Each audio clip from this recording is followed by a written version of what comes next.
जय हिंद साथियों, आप सभी का स्वागत है आपके अपने YouTube प्लेटफॉर्म विद्यालयपुर में। आपकी जो मैराथन क्लासेस चल रही हैं जिसमें हम टॉप 50 प्लस क्वेश्चन आपके लिए डेली लेकर आते हैं। इसमें आज की क्लास आपकी 12 नंबर की क्लास आ पहुंची है। साथियों, आपकी मिक्स्ड क्वेश्चन की क्लास चल रही है जिसमें आपके सभी टाइप के आपके क्वेश्चन देखने को मिलते हैं। डेली आप इन क्वेश्चंस को सॉल्व करते हुए भी चलते हैं। तो आज की क्लास में और आगे के क्वेश्चंस लेकर आई हूँ। कुछ आपके प्रीवियस क्वेश्चंस हैं और कुछ आपके हमारे द्वारा लाए गए क्वेश्चन से। देखते हैं अब आपसे कितने क्वेश्चन सॉल्व होते हैं। आज आपके क्वेश्चन आपको टॉप 50 में 60 से ऊपर क्वेश्चन देखने को मिलेंगे और देखते हैं किसके सबसे ज़्यादा नंबर आते हैं। तो कमेंट बॉक्स में जब आप क्वेश्चन सॉल्व कर रहे हो तो देखते जाइएगा, कमेंट करते जाइएगा साथ साथ कि राइट आंसर क्या है। फिर लास्ट में ज़रूर बताइएगा कि आज की क्लास में आपके कितने नंबर आए हैं। तो चलिए साथियों, क्लास स्टार्ट करने से पहले एक बार प्लीज़ आप सब लोग शेयर कर दें क्लास को, ताकि तब सब तक हमारी क्लास पहुंच सके। जिन लोगों को इस क्लास की ज़रूरत है उन तक ये क्लास पहुंच सके। और एक बार अभी तक आपने पहली बार चैनल पे आ रहे हैं कि चैनल को सब्सक्राइब नहीं किया है तो प्लीज़ चैनल को सब्सक्राइब कर दें। क्लास को लाइक ज़रूर करके जाया करें। देखिए, आप इतने सारे लोग क्लास देखते हैं, लाइक बहुत कम लोग करते हैं, तो प्लीज़ क्लास को लाइक ज़रूर करा करें, शेयर कर दिया करें क्लास को। और जाने से पहले एक बार कमेंट बॉक्स में ये ज़रूर डाल के जाया करें क्लास कैसी लगी। तो चलिए, आई होप आप लोगों ने शेयर कर दी होगी क्लास को। मैं क्लास स्टार्ट कर देती हूँ। तो चलिए, आज का पहला क्वेश्चन आप सभी के साथ आता है कि निमोनिया सामान्यतः संक्रमक द्वारा होता है। अब आपको बताइए, निमोनिया सामान्यतः किसके संक्रमक द्वारा होता है? विषाणु, जीवाणु, उपरोक्त में से दोनों, या आपका कोई नहीं? देखिए, सब लोग कमेंट बॉक्स में आंसर ज़रूर डालते हुए चलें। आज हम बिल्कुल स्पीड में क्लास करते हुए चलेंगे ताकि आपको ज़्यादा टाइम ख़राब ना हो। बस हाँ, 15 सेकंड ज़रूर दूंगी ताकि आप कमेंट बॉक्स में आंसर डाल सकें। तो प्लीज़ सभी लोग कमेंट बॉक्स में आंसर ज़रूर डाला करें कि आपका क्या क्या आंसर हो रहा है। देखिए, हमें किसी और से मतलब नहीं, हमें अपने आप से मतलब है। हमारा क्वेश्चन कितने सही जा रहा है, हमें अपने क्वेश्चंस को आंसर्स डालना है क्वेश्चंस के। कोई और ये नहीं है कि सब लोग देंगे तभी हम देंगे, ऐसा नहीं है। आपको अपने क्वेश्चन सॉल्व करना है, आपको अपना पेपर निकालना है। उसके लिए आप कमेंट बॉक्स में आंसर ज़रूर डालते हुए चला करें। चलिए, तो इस क्वेश्चन का जो राइट आंसर हो जाएगा वो हो जाएगा ऑप्शन नंबर सी, दोनों। तो जो निमोनिया होता है वो आपका विषाणुजनित भी होता है और जीवाणुजनित, मतलब वायरस एंड बैक्टीरिया दोनों के कारण हो जाता है। चलिए नेक्स्ट क्वेश्चन पे चलते हैं। एक खनिज जिसकी शरीर को हड्डी की उचित वृद्धि और विकास के लिए आवश्यकता होती है। आपको इसमें से एक खनिज का नाम बताना है जो आपके शरीर की वृद्धि एवं उचित विकास के लिए ज़रूरी होता है। तो सोडियम, पोटेशियम, आयरन और कैल्शियम। तो चलिए, आपके 15 सेकंड स्टार्ट हो चुके हैं। जल्दी जल्दी आंसर कर दीजिएगा। इस क्वेश्चन का आप आंसर क्या लगाते हुए चल रहे हैं? सबको ही आंसर देना है, सब लोग आंसर करते हुए चले, कमेंट बॉक्स में आंसर डालते हुए चले कि आप लोग क्या आंसर लगाते हुए चल रहे हैं। देखिए, आंसर अब इसमें क्वेश्चन आपसे पूछा है कि हड्डियों की वृद्धि। अब आप बताइए, जब हमारी हड्डियों को हमें मजबूत करना होगा तो हमें किस तरीके का हमको एक आहार वृद्धि एवं उचित जो खनिज है वो लेना होगा। क्या सोडियम लेंगे हम, क्या हम पोटेशियम लेंगे, क्या हम आयरन लेंगे या कैल्शियम लेंगे? अब जल्दी से आंसर लगा दीजिएगा कि हम किस टाइप का आपका खनिज पदार्थ को ग्रहण करेंगे। तो इस क्वेश्चन का जो राइट आंसर हो जाएगा वो हो जाएगा आपका कैल्शियम। क्या हो जाएगा? कैल्शियम। तो कैल्शियम एक खनिज पदार्थ है जिसको हम किसके लिए लेते हैं? तो ये शरीर की वृद्धि एवं विकास के लिए इसको लिया जाता है। ये हमारी हड्डियों को कैसा रखता है? मजबूत रखता है। हड्डियों को हमारे, जैसे आपने बीमारी सुनी होगी ऑस्टियोपोरोसिस, इसमें क्या हो जाता है? इसमें हमारी हड्डियाँ कमज़ोर हो जाती हैं, हड्डियों में छिद्र हो जाते हैं, जिसके कारण हमारे चलने में, हमें जोड़ों में दर्द होने लगता है। इस तरीके की आपको समस्या देखने को मिलती है। अगर आपके कैल्शियम की कमी हो जाती है तो आपके जो नेल्स होते हैं, नाखून, इनमें वृद्धि नहीं हो पाती, बढ़ नहीं पाते हैं। इस तरीके से हमें कैल्शियम हमारे वृद्धि एवं विकास के लिए आवश्यक होते हैं। चलिए नेक्स्ट क्वेश्चन पे चलते हैं। इनमें से कौन एक डाइसैकेराइड है? अब आपको बताना है डाइसैकेराइड कौन सा है, ये आप आंसर दीजिएगा। क्या लैक्टोज है, ग्लूकोज है, फ्रक्टोज है, ग्लैक्टोज, फ्रक्टोज है, केवल फ्रक्टोज है? अब बताइएगा कौन सा इसमें डाइसैकेराइड है। एक डाइसैकेराइड है, बाकी सब मोनोसैकेराइड है। देखिए, आपको पता है कार्बोहाइड्रेट जो आपकी सैकेराइड होते हैं, कार्बोहाइड्रेट्स जो होते हैं वो सैकेराइड, कई सैकेराइड से इकाइयों से मिलकर बने होते हैं। अब जिसमें पहले होते हैं आपके मोनोसैकेराइड, फिर होते हैं डाइसैकेराइड और फिर होता है आपका पॉलीसैकेराइड। तो मोनोसैकेराइड जिसमें केवल एक सैकेराइड इकाई होती है और 2 से लेकर 10 सैकेराइड इकाई तक डाइसैकेराइड सैकराइड होते हैं, और इससे अधिक जितने भी सैकराइड, चाहे वो 200 हो, 300 हो, 1000 हो, कितने भी सैकराइड से अगर मिलके कोई भी जैसे स्टार्च है आपका, काइटिन है, ये सब क्या होती हैं, पॉलीसैकराइड्स होती हैं। इनमें कई सैकराइड्स के ग्रुप बन के आपका इस टाइप के पॉलीसैकराइड्स बनाते हैं। पॉलीसैकराइड मीन्स होता है बहुत अधिक संख्या में, है ना। तो जो जैसे आपका स्टार्च वगैरह होते हैं, ये भी सैकराइड्स होते हैं, ये भी कार्बोहाइड्रेट होते हैं, ये पोषण वगैरह देते हैं, तो इसलिए इनको क्या बोलेंगे हम, सैकराइड इकाइयों से मिलकर बने होते हैं। तो इस क्वेश्चन का राइट आंसर हो जाएगा आपका ऑप्शन नंबर ए, लैक्टोज। बाकी ग्लूकोज, ग्लैक्टोज, फ्रक्टोज और फ्रक्टोज ये सब क्या है आपके, ये आपके मोनोसैकेराइड है। चलिए नेक्स्ट क्वेश्चन पे चलते हैं। हेपेटाइटिस बी के कारण होता है। अब आपको बताइए हेपेटाइटिस जो बी है वो किसके कारण होता है, जल संदूषक, मल संदूषक, आंत्रह मार्ग या भोजन संदूषण। चलो इसका आंसर दे दीजिएगा जल्दी से कि आपका जो हेपेटाइटिस बी है वो किसके कारण हो रहा है। जल्दी से आंसर दे दीजिएगा। 15 सेकेंड आपके स्टार्ट हो चुके हैं। फटाफट 15 सेकेंड के अंदर ही आपको आंसर करते हुए चलना है।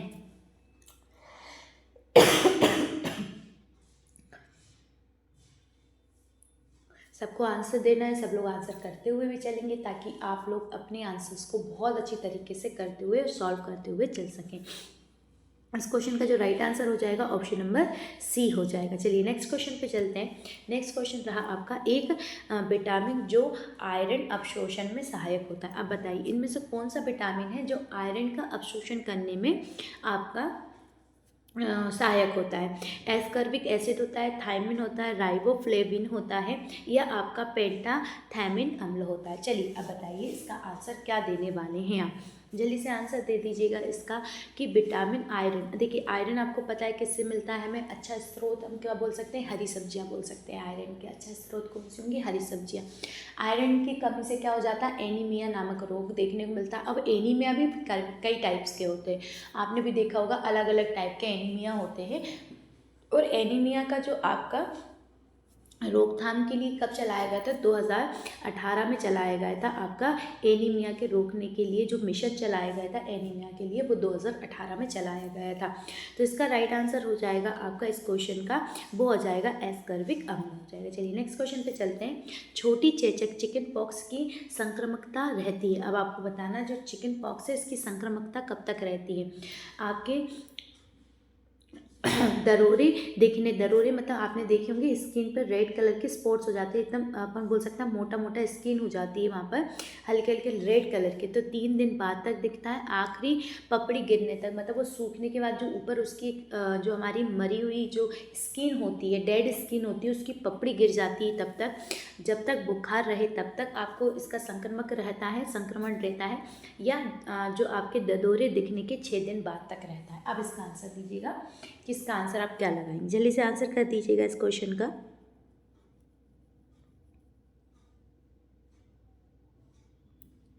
आप सब लोग आंसर करते हुए भी चलेंगे तो इस क्वेश्चन का जो राइट आंसर हो जाएगा वो ददोरे दिखने के 6 दिन बाद तक आपको देखने को मिलेगा। चलिए नेक्स्ट क्वेश्चन पे चलते हैं। भोजन पचाने, शरीर में पोषक तत्वों का अवशोषण, परिवहन और भंडारण करने में लगने वाली ऊर्जा को कहा जाता है। अब आपको ये बताना है, अगर हम भोजन का पाचन कर रहे हैं, शरीर को पोषक तत्वों का अवशोषण कर रहा है, शरीर जो है वो पोषक तत्वों का अवशोषण कर रहा है, परिवहन और भंडारण करने में लगने वाली ऊर्जा को कहते हैं, जो परिवहन है और उसका भंडारण करने वाली जो में लगने वाला जो समय है उसे क्या कहते हैं, कुल ऊर्जा कहते हैं, कुल ऊर्जा व्यय कहते हैं, बॉडी मास इंडेक्स कहते हैं या ताप जनन कहते हैं। बताइए क्या कहते हैं। आपका कोई भी कार्य कर रहे हैं उसमें आप ऊर्जा का खपत कर रहे हैं तो उसे क्या कहेंगे। चलिए आंसर लगा दीजिएगा इस क्वेश्चन का।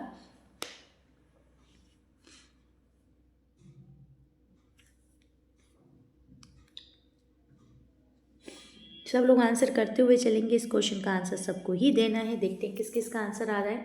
सब लोग आंसर लगा दीजिएगा इस क्वेश्चन का। तो इस क्वेश्चन का जो राइट आंसर हो जाएगा ऑप्शन नंबर क्या हो जाएगा आपका, डी हो जाएगा, ताप जनन हो जाएगा। चलिए नेक्स्ट क्वेश्चन पे चलते हैं।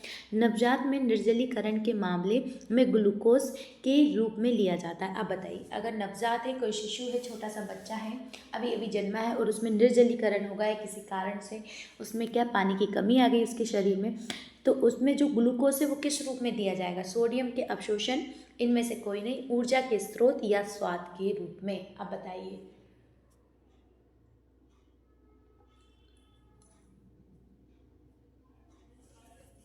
किस रूप में दिया जाएगा आपका ग्लूकोज? तो इसका राइट आंसर हो जाएगा, तो इसका राइट आंसर हो जाएगा इनमें से कोई नहीं, इनमें से किसी भी रूप में नहीं दिया जाएगा। चलिए नेक्स्ट क्वेश्चन पे चलते हैं। अब आ जाएगा संचरणशील रोगों के नियंत्रण में किसी रोग के संबंध में आपके संग रोग की अवधि का निर्धारण द्वारा किया होता है। अब आपसे पूछा है जो संचरणशील रोग होते हैं उनके हमें नियंत्रण करना है, मतलब एक जगह से दूसरे जगह में संचरण होने वाला जो रोग होता है, किसी रोग के संबंध में संगरोध की अवधि का निर्धारण, मतलब उस किसी रोग के हम संबंध में उसको रोकने के लिए हम जो निर्धारण अवधि करते हैं उसे क्या कहते हैं? रोग की अवधि कहते हैं, वाहक अवस्था कहते हैं, है ना, रोग दमन अवधि कहते हैं, संक्रमणशीलता या संक्रमणता अवधि कहते हैं। क्या कहते हैं? अब इसका आंसर दीजिएगा कि अगर संचरणशील रोग के नियंत्रण, कोई रोग फैल रहा है एक दूसरे से, उसके नियंत्रण के लिए जो हम अवधि निर्धारित करेंगे जो फैलने की, तो उसे क्या कहा जाएगा? रोग की अवधि कहा जाएगा, वाहक अवस्था कहा जाएगा। अब जल्दी से आंसर दे दीजिएगा, इसका आप आंसर क्या लगा रहे हैं? सबको आंसर देना है, फटाफट आंसर देते हुए चलें सब लोग। तो इस क्वेश्चन का जो राइट आंसर हो जाएगा वो हो जाएगा ऑप्शन नंबर सी, यानी रोग दमन अवधि कहेंगे। क्या कहेंगे? रोग दमन अवधि कहेंगे। चलिए नेक्स्ट क्वेश्चन पे चलते हैं। विटामिन ई वह मुख्य लिपिड घुलनशील विटामिन है जिसमें होता है, तो बताइएगा विटामिन ए किसमें घुलनशील होगा? आपका एंटीऑक्सीडेंट गुण में, जरण गुण में, या आपका विनाशकारी गुण में, या इनमें से कोई नहीं? चलिए आंसर दीजिएगा इस क्वेश्चन का।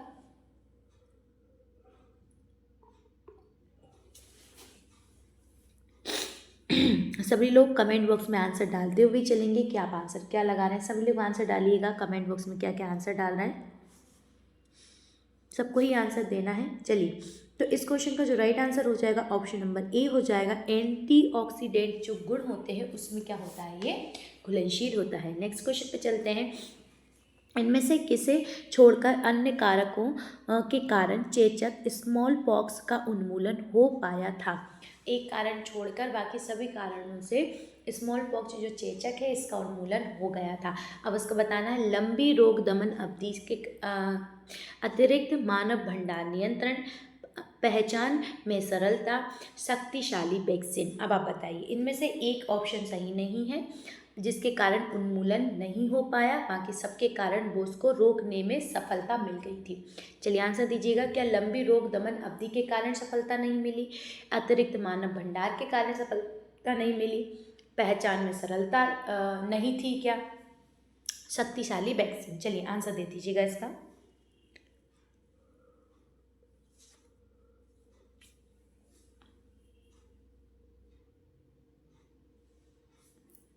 इस क्वेश्चन का जो राइट आंसर हो जाएगा ऑप्शन नंबर क्या हो जाएगा आपका? अतिरिक्त मानव भंडार के कारण।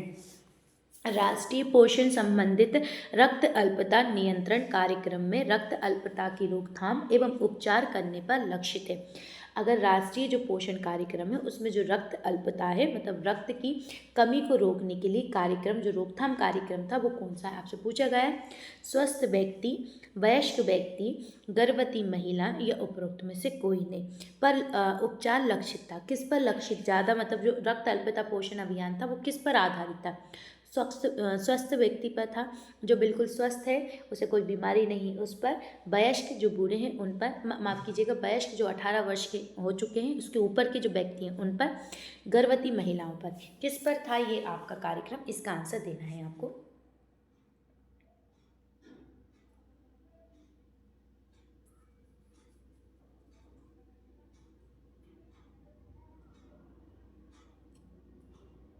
चलिए इस क्वेश्चन का जो राइट आंसर हो जाएगा वो हो जाएगा ऑप्शन नंबर सी, यानी गर्भवती महिला पर आपका संबंधित है। देखिए रक्त अल्पता अगर आपको देखने को मिलेगी तो गर्भवती महिला के लिए ज़्यादा खतरनाक रहेगी। अगर उसमें ब्लड की कमी हो जाएगी और या किसी कारण ब्लड उनका शरीर में से कम हो जाएगा तो उनके लिए और शिशु के लिए बहुत ज़्यादा नुकसानदायक रहेगा। साथ में ही समय से पूर्व क्या हो जाएगा? प्रसव भी हो जाएगा। चलिए गर्भावस्था में पहले तथा उसके दौरान पोषण स्थिति खराब होने के गंभीर दीर्घकालीन प्रभाव होते हैं और उनका जोखिम भी मौजूदा देखने को मिलता है।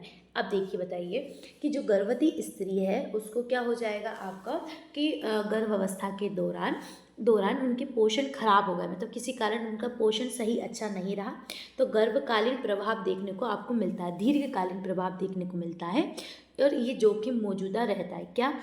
मातृ रुणनशीलता देखने को मिलेगी, शीघ्र समय पूर्व प्रसव देखने को मिलेगा, जन्म के समय वजन कम देखने को मिलेगा, उपरोक्त में से सभी। अब आप आंसर दीजिएगा कि अगर माता में गर्भावस्था के समय उसमें पोषण की कमी हो जाएगी तो आपको क्या क्या चीज़ें देखने को मिलेगी? मातृ रुणनशीलता देखने को मिलेगी, शीघ्र या समय से पूर्व प्रसव हो जाएगा, जन्म के समय वजन कम हो जाएगा, ये उपरोक्त में से सभी। चलिए आंसर दे दीजिएगा इस क्वेश्चन का।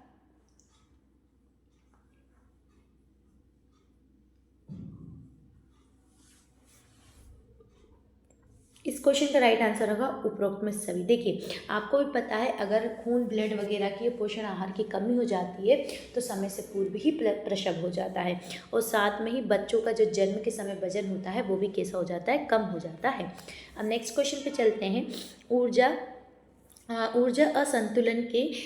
असंतुलन से उत्पन्न होने वाली दो स्थितियां बताइए। ऊर्जा असंतुलन, अगर आपके शरीर में ऊर्जा असंतुलित हो रही है, मतलब उसका जो निर्माण है वो असंतुलित हो रहा है, तो मोटापा और दीर्घकालीन ऊर्जा न्यूनता देखने को मिलेगी, हैजा और डिप्थीरिया देखने को मिलेगा, टाइफाइड या मलेरिया देखने को मिलेगा, या आपका खसरा या ट्यूबरकुलोसिस देखने को मिलेगा। अब बताइएगा इसमें से आपको कौन सी दो स्थितियां देखने को मिलेगी ऊर्जा असंतुलन उत्पन्न होने के कारण? चलिए बताइए, अगर आपके शरीर में ऊर्जा असंतुलन हो रही है तो आपको क्या देखने को मिलेगा?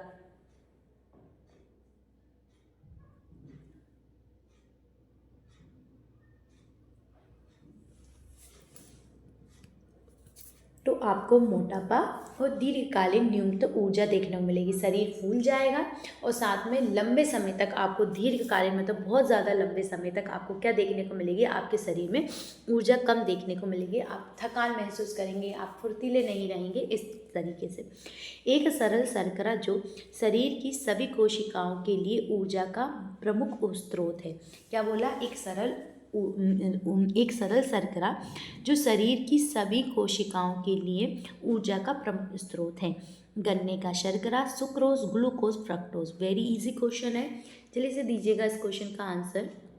आप क्या लगा रहे हैं कि गन्ने की शर्करा, सुक्रोज, ग्लूकोज या फ्रक्टोज एक सरल शर्करा है, आप बोल सकते हैं एक कार्बोहाइड्रेट है सरल, और फिर इसके बाद जो कोशिका में तुरंत ऊर्जा प्रदान करता है। किसको लेने के बाद आपके शरीर में तुरंत ऊर्जा प्रदान हो जाती है? चलिए आंसर दीजिएगा।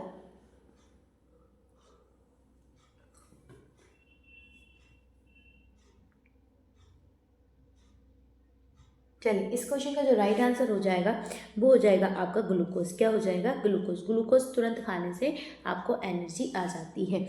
स्तनपान कुछ विषाणु संक्रमणों जैसे के विरुद्ध प्राकृतिक प्रतिरक्षा की अवधि को लंबा कर देता है। अब आपको बताइए, अगर किसी शिशु को हम स्तनपान करा रहे हैं तो वो कुछ विषाणु संक्रमण जैसे के विरुद्ध प्राकृतिक प्रतिरक्षा की अवधि को लंबा कर देता है। मतलब ये है कि वो अपनी आपके शिशु के शरीर में प्रतिरक्षा तंत्र का निर्माण कर उसे कोई बीमारी आ रही है उसे लंबे समय तक रोक सकता है। कुछ प्रकार के न्यूमोनिया एवं दस्त को रोक सकता है, पोलियो को रोक सकता है, दोनों को रोक सकता है, या मधुमेह को भी रोक सकता है। अब बताइएगा, अगर स्तनपान से आप बच्चों की कौन सी बीमारियों को रोक सकते हैं? कुछ प्रकार के निमोनिया एवं दस्त को, पोलियो को, उपरोक्त में से दोनों। किसको रोक सकते हैं आप?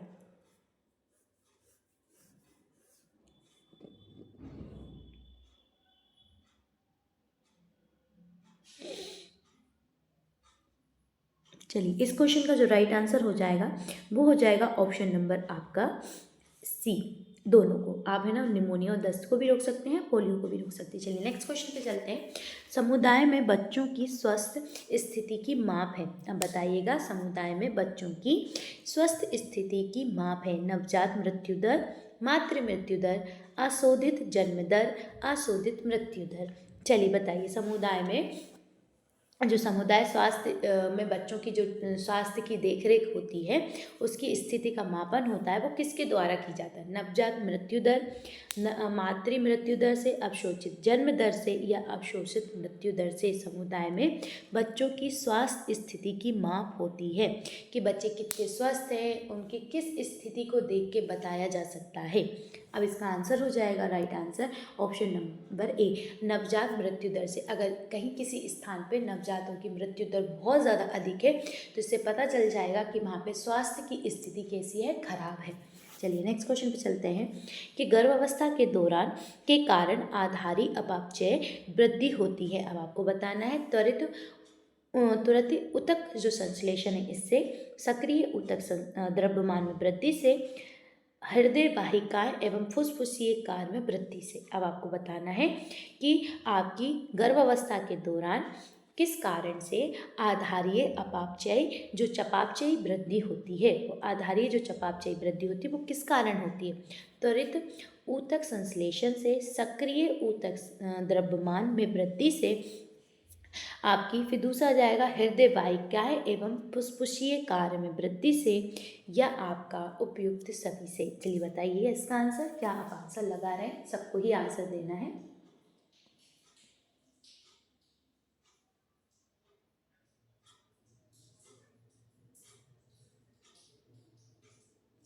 तो इस क्वेश्चन का जो राइट आंसर हो जाएगा वो हो जाएगा ऑप्शन नंबर आपका डी, इन सभी कारण आपको देखने को मिल सकते हैं। नेक्स्ट क्वेश्चन पे चलते हैं, गर्भावस्था के दौरान आयोडीन न्यूनता विकार किस किस प्रकार से गर्भस्थ शिशु को प्रभावित कर सकता है?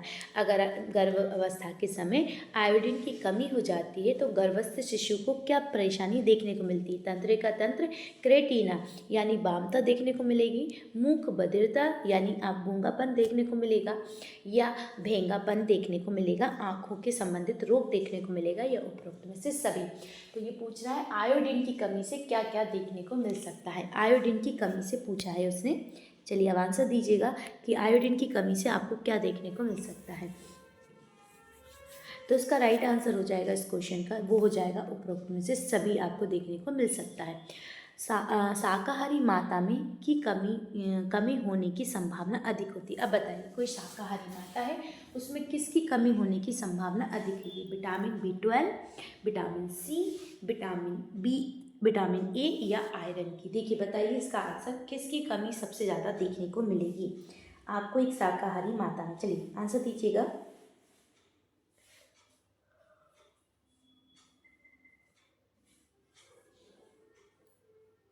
तो इस क्वेश्चन का जो राइट आंसर हो जाएगा वो हो जाएगा आपका ऑप्शन नंबर ए। क्या हो जाएगा? ऑप्शन नंबर ए, यानी विटामिन B12 की कमी देखने को मिल सकती है, क्योंकि vitamin A, vitamin C, vitamin B वगैरह आपको भोजन से प्राप्त हो जाते हैं। अंत्योदय अन्न योजना के अंतर्गत वह कौन सी एक अनुपूरक खाद्य सुरक्षा योजना है जो निर्धनतम व्यक्तियों को भोजन प्रतिमा प्रति परिवार के लिए पात्र बनाती है? 40 किलो, 35 किलो, 30 किलो, या 38 किलो? आपसे पूछा गया अंत्योदय अन्न योजना के अंतर्गत एक व्यक्ति को कितना अन्न प्राप्त होता है? क्या उसे 40 किलो होता है, क्या उसे 35 किलो होता है, 30 किलो होता है, या 38 किलो होता है? चलिए जल्दी से आंसर दीजिएगा, कमेंट बॉक्स में सब लोग आंसर डालते हुए चलेंगे। अभी तक अगर आपने क्लास को शेयर नहीं किया है तो प्लीज़ क्लास शेयर कर दें, और अभी तक चैनल सब्सक्राइब नहीं किया है तो चैनल को सब्सक्राइब भी कर लें और लाइक ज़रूर कर दें क्लास को। चलिए इस क्वेश्चन का जो राइट आंसर हो जाएगा ऑप्शन नंबर बी हो जाएगा। नेक्स्ट क्वेश्चन पे चलते हैं, प्रसव पूर्व विकास में शामिल है। अब आपको बताना है प्रसव पूर्व विकास में क्या क्या शामिल है। गर्भधारण पूर्व अवधि, भ्रूणीय अवधि, गर्भज अवधि, या उपरोक्त में से सभी? चलिए इसका आंसर लगा दीजिएगा आप लोग।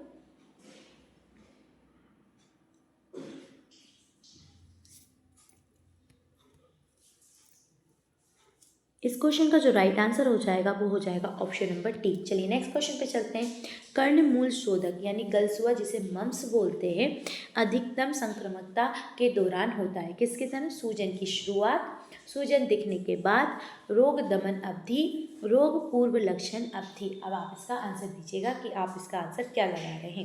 जल्दी जल्दी आंसर लगा दीजिएगा कि इस क्वेश्चन का राइट आंसर क्या होगा। चलिए जल्दी से आंसर कर दीजिएगा इस क्वेश्चन का कि आप आंसर क्या लगाने वाले हैं। तो इस क्वेश्चन का जो राइट आंसर हो जाएगा वो हो जाएगा आपका ऑप्शन नंबर ए, यानी सूजन की शुरुआत। क्या हो जाएगी? सूजन की शुरुआत आपको देखने को मिलेगी। चलिए नेक्स्ट क्वेश्चन पे चलते हैं। फिनोडर्मा के कारण होता है। अब बताइए फिनोडर्मा के कारण, किसके कारण फिनोडर्मा होता है? खनिजों की, कॉम्प्लेक्स विटामिनों की कमी से, अनावश्यक यानी नॉन इंसुलाइजेशन जो होता है वसा अम्लों की कमी से, उपरोक्त में से सभी से। चलिए बताइए इसका आंसर क्या होगा? जल्दी से। खनिजों की कमी से, कॉम्प्लेक्स विटामिनों की कमी से, या आपका अनावश्यक यानी आपका नॉन इंसीनियल। एक मिनट रुकिएगा। चलिए सॉरी वो थोड़ी सी रुक गया था। चलिए अब जल्दी से इसका आंसर दे दीजिएगा कि फ्रीनोडर्मा के कारण होता है। खनिजों की कमी के कारण, या आपका कॉम्प्लेक्स विटामिन की कमी के कारण, अनावश्यक वसा अम्लों की कमी के कारण, जिसे हम क्या बोलेंगे? अनावश्यक अपन मतलब जो आपको इसेंशियल नहीं होते, जो नॉन इसेंशियल्स होते हैं, मतलब जिनकी आपको ज़रूरत नहीं होती, उनके कारण, या आपका उपरोक्त में से सभी। चलिए जल्दी से आंसर दे दीजिएगा कि फिनोडर्मा किसके कारण होता है? खनिजों की कमी, कॉम्प्लेक्स विटामिनों की कमी, अनावश्यक यानी नॉन इसेंशियल वसों की कमी के कारण, या उपरोक्त में सभी। तो इस क्वेश्चन का जो राइट आंसर हो जाएगा वो हो जाएगा आपका ऑप्शन नंबर सी। ये अनावश्यक यानी नॉन इसेंशियल वसा अम्लों की कमी के कारण होता है। सॉरी, कभी कभी फ्लो में कुछ मिस्टेक से गलती से निकल जाती है, सॉरी। चलिए नेक्स्ट क्वेश्चन पे चलते हैं। जल में घुलनशील विटामिन आपको बताना है। Vitamin C, vitamin D, vitamin A और विटामिन ई। देखिए जल में घुलनशील जो विटामिन होते हैं वो होते हैं आपका बी और सी, ये जल में घुलनशील होते हैं। बाकी बचे ए, बी, डी, ई और ये के विटामिन जो होते हैं ये वसा में घुलनशील होते हैं। देखिए जल में घुलनशील जो विटामिन होते हैं इनकी हमें रेगुलर तौर पे आवश्यकता होती है, जबकि आपके वसा में घुलनशील विटामिन होते हैं इनकी हमें कम मात्रा में आवश्यकता होती है। चलिए नेक्स्ट क्वेश्चन पे चलते हैं। तो इसका राइट आंसर क्या हो जाएगा? आपका ऑप्शन नंबर ए हो जाएगा। चलिए नेक्स्ट क्वेश्चन पे चलते हैं। आंगनबाड़ी केंद्रों के माध्यम से कौन सी सुविधा दी जाती है? अब आपको बताइए आंगनबाड़ी केंद्रों के माध्यम से कौन सी सुविधा दी जाती है? स्वास्थ्य जांच, फिर इसके बाद प्राथमिक टीकाकरण, पूरक पोषण आहार, उपरोक्त में से सभी। आप बताइएगा कि आंगनबाड़ी केंद्रों के माध्यम से कौन सी सुविधा दी जाती है? स्वास्थ्य जांच, मतलब आपकी स्वास्थ्य की जांच करवाई जाती है, प्राथमिक टीकाकरण दिखा जाता है, पूरक पोषण संबंधित, या उपरोक्त में से सभी। चलिए इसका आंसर जल्दी से लगा दीजिएगा। तो इस क्वेश्चन का जो राइट आंसर आपको देखने को मिलेगा ऑप्शन नंबर डी देखने को मिलेगा, यानी आपकी स्वास्थ्य की जांच भी की जाती है, प्राथमिक टीकाकरण भी किया जाता है और पूरक पोषण आहार भी दिया जाता है।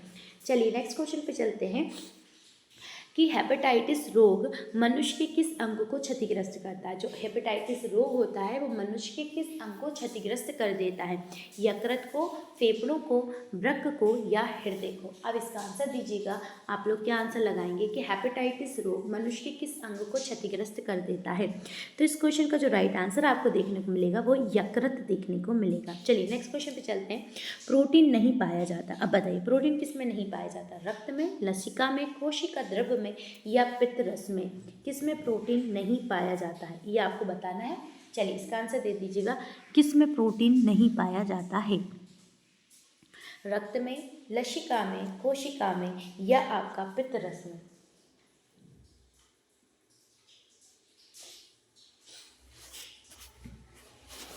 चलिए तो इस क्वेश्चन का जो राइट आंसर हो जाएगा वो हो जाएगा ऑप्शन नंबर ए। रक्त में क्या नहीं पाया जाता? प्रोटीन नहीं पाया जाता। गर्भावस्था के दौरान स्तनों में परिवर्तन के लिए कौन सा हार्मोन उत्तरदायी होता है? गर्भावस्था के दौरान जो स्तनों में परिवर्तन होता है वो आपको किस हार्मोन के लिए उत्तरदायी माना जाता है? आपका gonadotrophin hormone, progesterone hormone, ovarian hormone, या इनमें से कोई नहीं? चलिए बताइए गोनेडोट्रोफिन हार्मोन, प्रोजेस्टेरोन हार्मोन, या आपका ओवेरियन हार्मोन किसके कारण आपको देखने को मिलता है? तो इस क्वेश्चन का जो राइट आंसर हो जाएगा ऑप्शन नंबर ए हो जाएगा। गोनेडोट्रोफिन हार्मोन के कारण आपको स्तनों में परिवर्तन देखने को मिलता है। नेक्स्ट क्वेश्चन पे चलते हैं। निम्न में से कौन सी वैक्सीन गर्भवती महिला को दी जाती है? अब बताइएगा इसमें से कौन सी वैक्सीन गर्भवती महिला को दी जाती है? OPV की, DPT की, टिटनेस की या इनमें से कोई नहीं? अब जल्दी से बता दीजिएगा निम्नलिखित में से कौन सी वैक्सीन एक गर्भवती महिला को दी जाती है? कौन सी वैक्सीन दी जाती है? OPV की, आपकी DPT की, टिटनेस की या इनमें से कोई नहीं? तो याद रखिएगा केवल टिटनेस, आपकी टिटनेस, ये ऑप्शन गलत है। टिटनेस की आपको क्या दी जाती है? टिटनेस की ही आपको वैक्सीन दी जाती है। चलिए नेक्स्ट क्वेश्चन पे चलते हैं कि को टोकोफेरोल के नाम से कौन को जाना जाता है? किसके टोकोफेरोल के नाम से निम्न में से किसको जाना जाता है? विटामिन ई को, विटामिन डी को, विटामिन सी को या विटामिन ए को? किसको जाना जाता है? टोकोफेरोल के नाम से किसको जाना जाता है? चलिए इसका आंसर लगा दीजिएगा। Vitamin E, vitamin D, vitamin C या विटामिन ए किसको जाना जाता है टोकोफेरोल के नाम से? तो याद रखिएगा विटामिन ई, इसे ब्यूटी विटामिन भी कहते हैं। और याद रखिएगा टोकोफेरोल आपको विटामिन ई को कहा जाता है। चलिए नेक्स्ट क्वेश्चन पे चलते हैं। परिवार कल्याण कार्यक्रम का मुख्य उद्देश्य है, जो परिवार कल्याण कार्यक्रम होता है उसका मुख्य उद्देश्य क्या होता है? खेलकूद को बढ़ावा देना, जनसंख्या नियंत्रण, प्राथमिक उपचार, गंभीर कुपोषण पर नियंत्रण। क्या क्या बोलता है आपसे कि खेलकूद को बढ़ावा, जनसंख्या नियंत्रण, प्राथमिक उपचार, गंभीर कुपोषण पर नियंत्रण। अब इसका आंसर दे दीजिएगा कि आप इसका आंसर क्या लगाएंगे?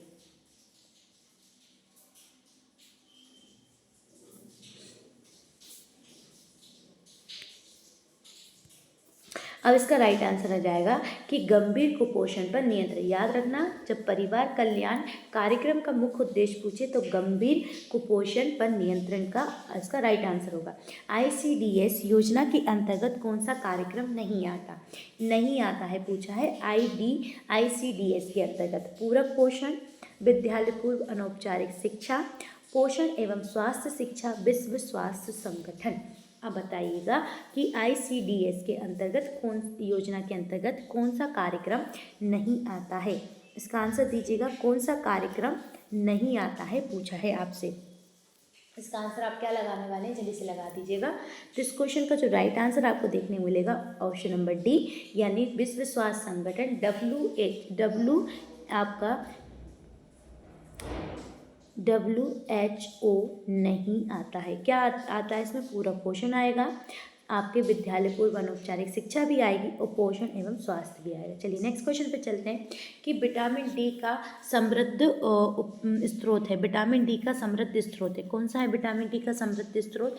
आपका मछली का तेल, पत्ता गोभी, अनाज या दाल। विटामिन डी का पूछा गया है, या इसे कॉड लीवर ऑयल भी बोलते हैं। विटामिन आपका मछली को तेल को क्या बोलेंगे? कॉड लीवर ऑयल भी बोला जाता है। चलिए इसे आंसर दीजिएगा कि इसका आंसर आप क्या लगाएंगे इस क्वेश्चन का। तो इस क्वेश्चन का जो राइट आंसर हो जाएगा ऑप्शन नंबर क्या हो जाएगा? ए हो जाएगा, यानी आपका मछली का तेल हो जाएगा। क्या हो जाएगा? मछली का तेल। तो विटामिन डी का समृद्ध स्रोत क्या है? आपका मछली का तेल। चलिए नेक्स्ट क्वेश्चन चलते हैं कि निमोनिया सामान्यता के संक्रमण द्वारा होता है। अब आपको बताइए निमोनिया सामान्यता किसके संक्रमण के कारण होता है? जीवाणु, विषाणु या आपका उपरोक्त में से दोनों। चलिए इसका आंसर लगा दीजिएगा कि इसका आंसर आप क्या लगाने वाले हैं।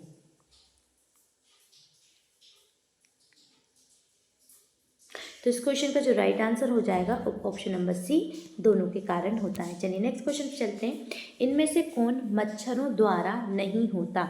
इसमें से बताना है क्या मच्छरों द्वारा नहीं होता? फाइलेरिया, जापानी इंसेफेलाइटिस, मलेरिया या काला जार। इसमें से आपको बताना है कौन सा रोग जो है वो मच्छरों द्वारा नहीं होता है। चलिए आंसर दीजिएगा, इनमें से कौन सा रोग मच्छरों द्वारा नहीं होता? फाइलेरिया, मलेरिया, जापानी इंसेफेलाइटिस या काला जार। चलिए आंसर जल्दी से कमेंट डाल दीजिएगा कि इसका आंसर आप क्या देने वाले हैं। फटाफट आंसर कर दीजिएगा सब लोग, क्या क्या आंसर देते हुए चल रहे हैं सब लोग।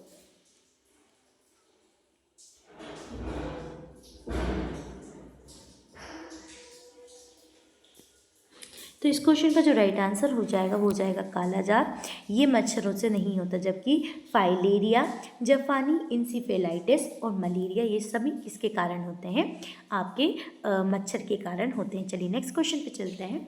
एक खनिज जिसकी शरीर को हड्डियों की उचित वृद्धि और विकास के लिए आवश्यकता होती है। अब बताइए किसकी, सोडियम, पोटेशियम, आयरन या कैल्शियम। चलिए इसे आंसर दे दीजिएगा कि शरीर को हड्डियों के लिए किसकी आवश्यकता होती है, वृद्धि और विकास के लिए किस चीज़ की आवश्यकता होती है। क्या सोडियम की होती है, पोटेशियम की होती है, कैल्शियम की होती है, किसकी आवश्यकता होती है, वृद्धि एवं विकास के लिए किसकी आवश्यकता होती है, ऐसा पूछा गया है आपसे।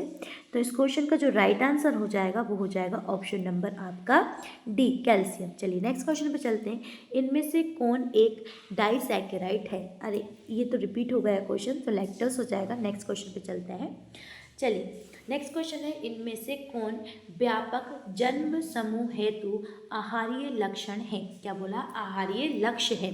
सकारात्मक स्वास्थ्य कायम रखना, आपका न्यूनता जन्य रोगों और विकारों की रोकथाम करना, उपयुक्तम प्रदर्शन तथा BIBW कायम रखना, उपरोक्त में से सभी। चलिए इसका आंसर दे दीजिएगा कि आप इसका आंसर क्या लगा रहे हैं।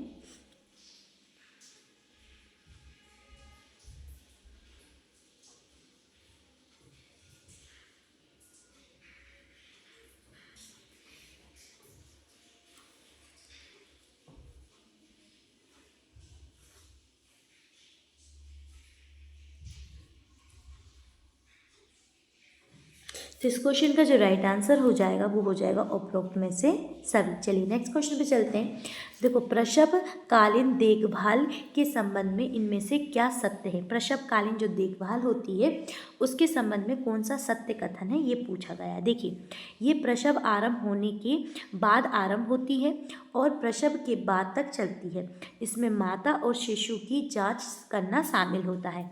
क्या ये वाला ऑप्शन सही है। ये गर्भावस्था की अंतिम तिमाही के दौरान आपकी की जाती है, ये वाला सही है। क्या ये दोनों ही ऑप्शन सही है, या गर्भावस्था की दूसरी तिमाही के दौरान की जाती है। तो प्रसवकालीन देखभाल जो है वो कब प्रारंभ होती है, आपसे ऐसा पूछा गया है। प्रसवकालीन देखभाल पूछा गया है कि प्रसव जो है ये प्रसव आपका आरंभ होने के बाद, मतलब जब प्रसव की क्रिया आरंभ हो जाती है उसके बाद से उसके प्रसव होने के बाद तक चलता है, जिसमें माता और शिशु की संपूर्ण देखभाल इसमें शामिल होती है, जिसमें टीकाकरण सम्मिलित होता है, बच्चों की जांच होती है, वजन वगैरह नापना होता है। यह फिर ये गर्भावस्था की अंतिम तिमाही के दौरान की जाती है, उपरोक्त में से दोनों, या आपका तिमाही के दौरान की जाती है। तो इस क्वेश्चन का जो राइट आंसर हो जाएगा ऑप्शन नंबर फर्स्ट राइट हो जाएगा। मतलब गर्भावस्था जो प्रसव आरंभ हो जाता है तब से प्रसवकालीन देखभाल शुरू हो जाती है। कब तक चलती है, प्रसव होने के बाद तक चलती है। चलिए नेक्स्ट क्वेश्चन पे चलते हैं। हेपेटाइटिस बी के कारण होता है। अब बताइए, हेपेटाइटिस बी है वो किसके कारण आपको देखने को मिलता है। मल संदूषण, जल आपके आंत्रितर मार्ग या भोजन। चलिए बताइए, आंत्रितर मार्ग, जल संदूषण, मल संदूषण, भोजन संदूषण। चलिए बताइए क्या आंसर देंगे आप इसका।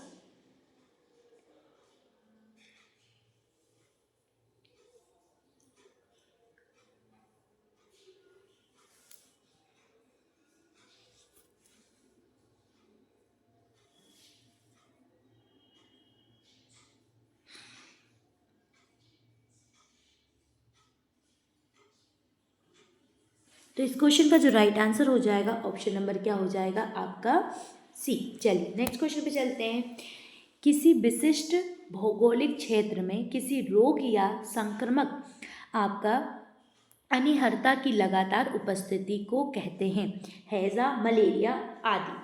देखिए, अगर किसी विशिष्ट भौगोलिक क्षेत्र में किसी रोग या संक्रमकता जो अनिकरता है, मतलब संक्रमण फैलाने वाले जो हैं वो लगातार उपस्थित है, मतलब वहाँ पर संक्रमण फैलाने वाले जो भी आपका वाहक होता है वो क्या है, वहाँ पर उपस्थित है, तो इसे हैजा, मलेरिया आदि फैलता है। तो महामारी बोलेंगे उसे, या स्थानीय विशेषीय क्षेत्र वो रोग बोलेंगे, या वाहक बोलेंगे, या संचरणशील आपकी अवधि बोलेंगे। क्या बोले जाएगा, वहाँ पे कोई रोगजनक वाहक उपस्थित हैं जो वहाँ पे अभी भी फैला रहे हैं, तो उसे क्या बोलेंगे? महामारी बोल देंगे। हैजा वगैरह मलेरिया फैल गया तो उसे महामारी बोलेंगे। स्थानीय या आपका विशेष क्षेत्रीय रोग बोलेंगे, या आपका वाहक बोलेंगे, या संचरणशीलता की अवधि बोलेंगे। क्या बोलेंगे? जल्दी से आंसर लगा दीजिएगा इस क्वेश्चन का।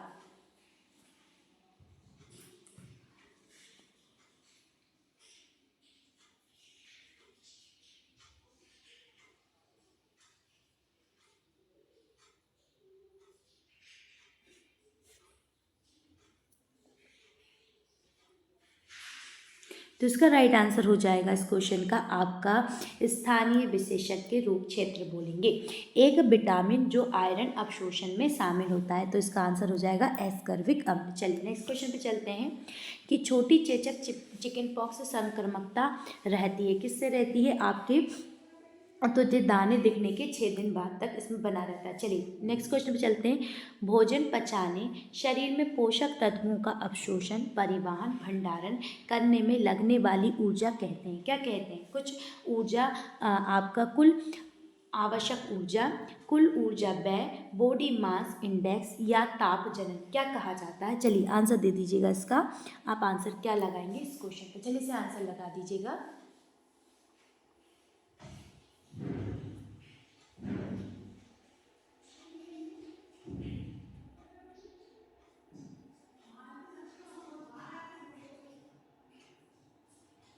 तो इस क्वेश्चन का जो राइट आंसर हो जाएगा ऑप्शन नंबर डी हो जाएगा। चलिए नेक्स्ट क्वेश्चन पे चलते हैं। नवजात में निर्जलीकरण के कारण में ग्लूकोज के लिए के रूप में लिया जाता है। सोडियम एवं आपका अवशोषण, इनमें से कोई नहीं। ऊर्जा के स्रोत या स्वाद, किसके रूप में लिया जाता है? इसका आंसर दे दीजिएगा। इस क्वेश्चन का राइट आंसर हो जाएगा इनमें से कोई नहीं। नेक्स्ट क्वेश्चन पे चलते हैं। चलिए महिला में मामले 25 किलोग्राम मिली से अधिक के BMI का अर्थ क्या है? अगर एक महिला है जिसमें 25 किलोग्राम मिली से प्रति मीटर से अधिक, BMI का अर्थ क्या होता है? सामान्य से अधिक पोषण, सामान्य से कम पोषण, संतुलित पोषण, या उपरोक्त में से कोई नहीं। तो इसका आंसर क्या होगा? चलिए लगा दीजिएगा। इस क्वेश्चन का आंसर क्या लगाएंगे आप? तो इस क्वेश्चन का जो राइट आंसर हो जाएगा सामान्य से अधिक पोषण होगा। चलिए नेक्स्ट क्वेश्चन पे चलते हैं। कोणीय मुखपात यानी एंगुलर जो आपका स्टोमाटाइटिस होता है, स्मोटाइटिस, या जिब्बिया शोथ जिसे ग्लाइसाइटिस बोलते हैं, ओष्ठविद्रता जिसे चिलोसिस बोलते हैं, की कमी के कारण होता है। नियासिन की कमी, राइबोफ्लेविन की कमी, साइनोकोवालिन की कमी, या थायमिन की कमी, किसके कारण आपको देखने को मिलता है? जल्दी से बता दिए। कोणीय मुखपात जिसे हम एंगुलर स्टोमाटाइटिस बोलते हैं, जिब्बिया शोथ जिसे हम ग्लाइकोसाइटिस बोलते हैं, या जिसे ओष्ठविद्रता जिसे चेलोसिस बोलते हैं, के कमी के कारण होता है। बताइए किसकी कमी के कारण आपको देखने को मिलता है? नियासिन, राइबोफ्लेविन, साइनोकोवालिन, या थायमिन, किसकी कमी के कारण आपको देखने को मिलेगा? चलिए आंसर लगा दीजिएगा जल्दी से।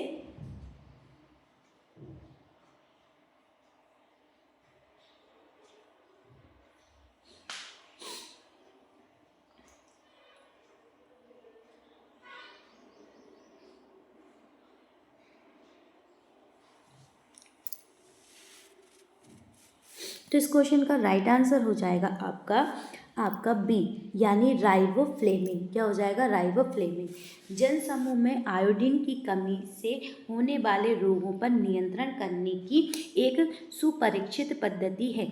इसके कारण इसमें का वितरण होता है। जल्दी से आंसर दीजिएगा कि जन समूह में आयोडीन की कमी से होने वाले रोगों पर नियंत्रण करने की एक सुपरीक्षित पद्धति है। इसका वितरण किससे होता है? मतलब हम आयोडीन को किसके द्वारा दे सकते हैं? क्या जल में दे सकते हैं, भारतीय पेय में दे सकते हैं, आयोडीन युक्त नमक के द्वारा दिया जाता है, या आयोडीन युक्त मसालों में देते हैं? तो जो आपका आयोडीन दिया जाता है, आयोडीन किसके द्वारा ग्रहण करते हैं? क्या उसे आप जल में मिलाकर ग्रहण करते हैं, है ना, भारतीय पेय में मिलाकर ग्रहण करते हैं, आयोडीन युक्त नमक में मिलाकर खाते हैं, या आयोडीन युक्त मसाले में आप ग्रहण करते हैं? चलिए अब इसका आंसर दीजिएगा कि आप किसके द्वारा आयोडीन लेते हैं। बहुत इजी क्वेश्चन है, आप लोगों ने सब डेली लेते भी हैं उसको किसी ना एक रूप में। तो किस रूप में लेते हैं आप लोग? तो आप लेते हैं आयोडीन युक्त नमक के रूप में। चलिए नेक्स्ट क्वेश्चन पे चलते हैं। राष्ट्रीय परिरक्षित कार्यक्रम के अंतर्गत खसरे का वैक्सीन की आयु पर दिया जाता है। तो खसरे की वैक्सीन किस आयु पर दिया जाता है? 6 सप्ताह, 9 माह, 6 माह, 18 माह। किस में आपका वैक्सीन दिया जाता है कार्यक्रम के अंतर्गत? राष्ट्रीय प्रतिरक्षण किसका? आपका खसरे का वैक्सीन पूछा है। खसरे का वैक्सीन कब दिया जाता है? चलिए आंसर दीजिएगा फटाफट इस क्वेश्चन का कि खसरे का वैक्सीन कब दिया जाता है।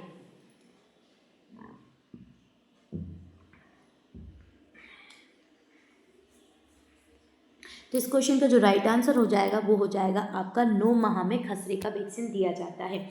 चलिए फिर आंसर है 50। क्वेश्चन नंबर 50 हो चुके हैं कंप्लीट आपके। और फिर इसके बाद अब जो क्वेश्चन आएंगे वो सारे प्लस क्वेश्चन आपको देखने को मिलेंगे। में सिस परीक्षण किया जाता है। किस में सिस परीक्षण किया जाता है? मेनिंजाइटिस में, डिप्थीरिया में, पटोसिस में, पोलियो में। आपका आंसर दीजिएगा किस में किया जाता है आपका सिस परीक्षण? सिस परीक्षण किस में किया जाता है? आपका मेनिंजाइटिस में किया जाता है, डिप्थीरिया, पटोसिस में, या पोलियोमाइलाइटिस में? किस में किया जाता है? चलिए से आंसर दीजिएगा इस क्वेश्चन का। सिस परीक्षण, सिक परीक्षण, जो सिक परीक्षण होता है वो किस में किया जाता है? सिक परीक्षण। तो उसका राइट आंसर हो जाएगा आपका डिप्थीरिया के लिए सिक परीक्षण किया जाता है। नेक्स्ट क्वेश्चन पे चलते हैं। मांस, मछली, अंडे, दूध वाले प्रोटीन के महत्वपूर्ण स्रोत हैं। चलिए बताइए इसका आंसर क्या होगा? कि मांस, मछली, अंडे, दूध वाले प्रोटीन के महत्वपूर्ण स्रोत हैं। उच्च जैविक मान, उच्च प्रतिधारण मान, उच्च अवशोषण मान, इनमें से कोई नहीं। चलिए आप जल्दी से इसका आंसर लगा दीजिएगा इस क्वेश्चन का।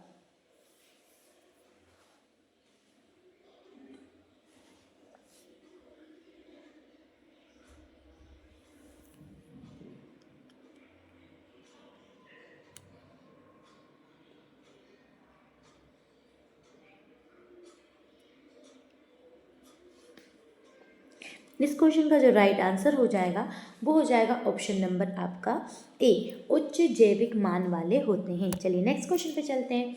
मध्य पूर्व जाने वाले तीर्थ यात्रियों को समानता कौन सी वैक्सीन दी जाती है? अब बताइएगा। मध्य पूर्व जाने वाले जो यात्री होते हैं उनको कौन सी वैक्सीन दी जाती है? आपका मेनिंजाइटिस की दी जाती है, पित्त ज्वर की दी जाती है, इन्फ्लुएंजा की दी जाती है, डीपीटी की दी जाती है। किसकी दी जाती है? चलिए इसका आंसर दे दीजिएगा जल्दी से। देखते हैं इस क्वेश्चन का आप आंसर क्या लगाते हैं।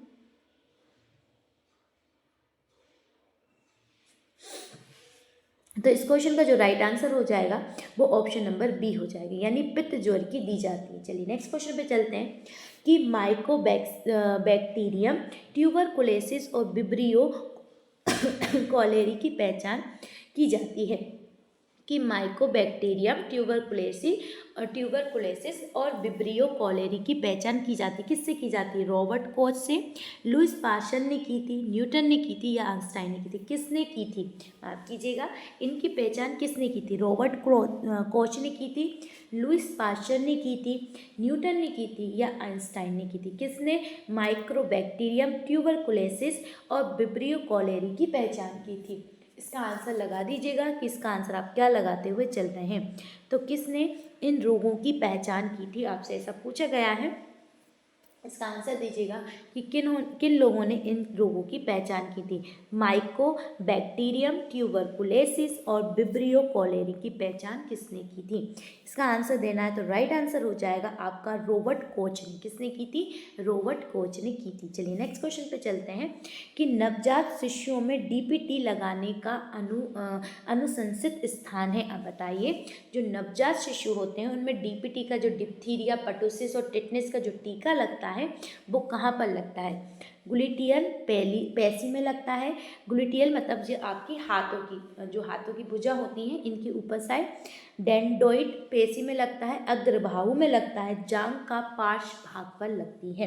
किसका पूछा है? डीपीटी का पूछा है ना। डीपीटी का टीका, डिप्थीरिया, आपका पटोसिस, टिटनेस का टीका कहाँ लगता है? चलिए इसका आंसर दे दीजिएगा, कहाँ लगाया जाता है? ग्लूटिंग पेशी में, डेल्टोइड पेशी में, अग्रबाहु में या जांघ का पार्श्व भाग पर कहाँ लगाई जाती है? चलिए इसका आंसर फटाफट दे दीजिएगा कमेंट बॉक्स में कि आप क्या आंसर लगाते हुए चल रहे हैं इस क्वेश्चन का।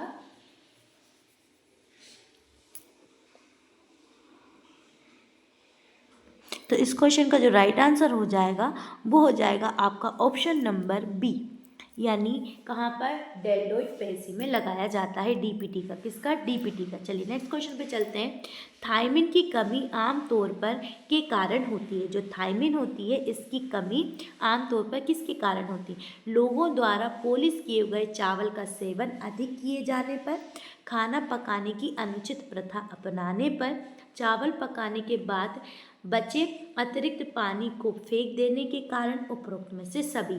थायमिन की कमी आमतौर पर किसके कारण होती है? पूछा गया है थायमिन की कमी आमतौर पर किसके कारण होती है? लोगों, आपका पूछा गया है लोगों द्वारा पॉलिश किए गए चावल का सेवन अधिक किया जाना, खाना पकाने की अनुचित प्रथा अपनाने के कारण, चावल पकाने के बाद बचे अतिरिक्त पानी को फेंकने के कारण। तो राइट आंसर हो जाएगा उपरोक्त में से सी, चावल पकाने के बाद जो उसका माड़ वाला जो पानी होता है उसको फेंक देने के कारण थायमिन की कमी हो जाती है। चलिए उसे यूज़ करना चाहिए। नेक्स्ट क्वेश्चन पे चलते हैं। राष्ट्रीय स्वास्थ्य नीति कब सूत्रबद्ध की गई थी? राष्ट्रीय जो स्वास्थ्य नीति है वो कब आई थी? 1983, 1987, 2002, 2004। चलिए आंसर दीजिएगा। 1983, 1987, 2002, 2004। चलिए आंसर लगा दीजिएगा इस क्वेश्चन का कि आप आंसर क्या लगाते हुए चल रहे हैं। देखते हैं आपका क्या आंसर आता है इस क्वेश्चन का। सब लोग आंसर लगा दीजिएगा फटाफट। देख लेते हैं फटाफट आप लोग क्या आंसर लगाते हुए चल रहे हैं सब लोग, और आपके क्या आंसर आ भी रहे हैं। पूछा गया है राष्ट्रीय स्वास्थ्य नीति कब सूत्रबद्ध की गई थी? 1983, 1987, 2002, 2004। तो right answer is option number A, यानी 1983 में क्या आई थी? राष्ट्रीय स्वास्थ्य नीति सूत्रबद्ध की गई थी। चलिए नेक्स्ट क्वेश्चन पे चलते हैं। इनमें से कौन एक आवश्यक वसा अम्ल है? बताइए इनमें से कौन एक आवश्यक वसा अम्ल है? जल्दी से आंसर दीजिएगा इसका। नीलोलैनिन अम्ल, एक्सकर्बिक अम्ल, फ्लोविक अम्ल, उपरोक्त में से कोई नहीं। चलिए आंसर दीजिएगा इस क्वेश्चन का आंसर आप क्या लगाएंगे? इनमें से कौन एक आवश्यक वसा अम्ल है?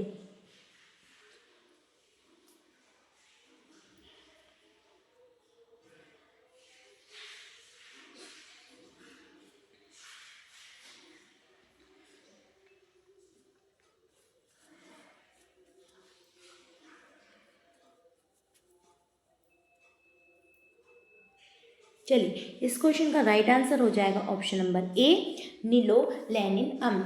नीलोलैनिन अम्ल जो होता है वे एक आवश्यक वसा अम्ल है। चलिए नेक्स्ट क्वेश्चन चलते हैं। मलेरिया के कारण होता है, मलेरिया जो है किसके कारण होता है? प्लाज्मोडियम, लीशमैनिया, एंट अमीबा हिस्टोलिटिका या आपका कॉलेस्ट्रियम के कारण। किसके कारण आपको मलेरिया देखने को मिलता है? तो मलेरिया किसके कारण होता है?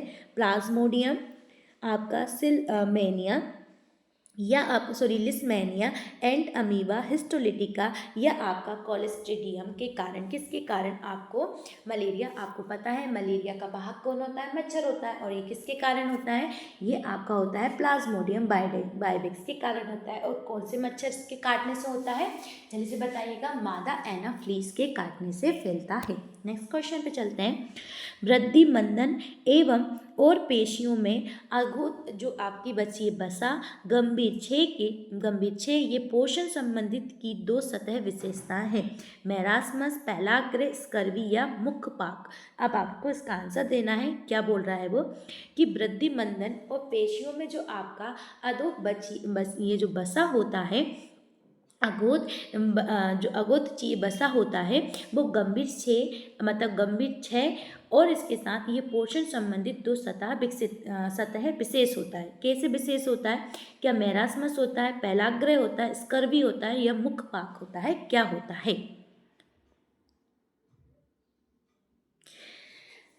जल्दी से आंसर दे दीजिएगा। वृद्धि मंदन और पेशियों एवं और पेशियों एवं अघूत वसीय बसा तथा का गंभीर क्षय पोषण संबंधित 2 सप्ताह विशेष होती हैं। चलिए आंसर दीजिएगा जल्दी से इस क्वेश्चन का।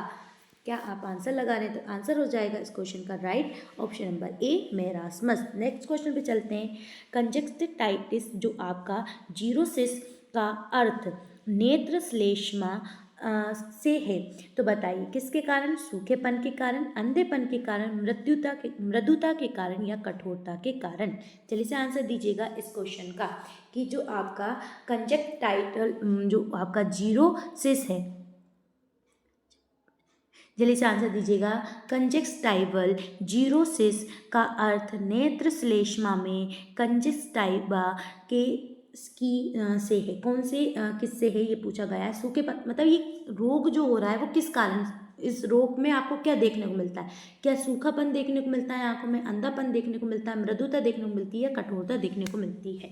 इसमें थोड़ा सा मिस प्रिंट हो गया है, इसे हम ठीक करवा देंगे। जब आप पीडीएफ लेंगे तो मैं पीडीएफ में इसको सही करवा दूंगी। ये आपका थोड़ा सा मिस प्रिंट हो गया है। चलिए इसका आंसर दे दीजिएगा इस क्वेश्चन का कि कंजक्टाइवल जो आपका जीरोसिस है वो आपको देखने को मिलता है। तो राइट आंसर हो जाएगा इसका ऑप्शन नंबर ए सूखेपन के कारण। चलिए आपकी आज की क्लास भी कंप्लीट हो गई है। 1-2 क्वेश्चन में थोड़ी सी मिस प्रिंट हो गई जिसके कारण उसका उच्चारण सही नहीं हो रहा था, मैं उसको सही करवा दूंगी। और आपका जो पीडीएफ आपको है, पीडीएफ ये आपको हमारे टेलीग्राम चैनल पर मिल जाएगी विद्यालयपुर पर, तो आप वहाँ से उसको ले सकते हैं। तो आज के लिए बस इतना ही। जल्दी से अगर आपने अभी तक क्लास को लाइक नहीं किया तो प्लीज़ लाइक कर दें, चैनल को सब्सक्राइब नहीं किया तो प्लीज़ चैनल को सब्सक्राइब कर दें और शेयर करना ना भूलें। आज के लिए बस इतना ही, फिर मिलते हैं साथियों। और अगर पीडीएफ में थोड़ी सी जो मिस्टेक्स हुई हैं मैं उन्हें सही करवा के आपकी टेलीग्राम चैनल पर डलवा दूंगी, तो आपको और जो प्रॉब्लम्स हैं वो भी नहीं होंगी। चलिए आज के लिए बस इतना ही, फिर मिलते हैं। जय हिंद साथियों।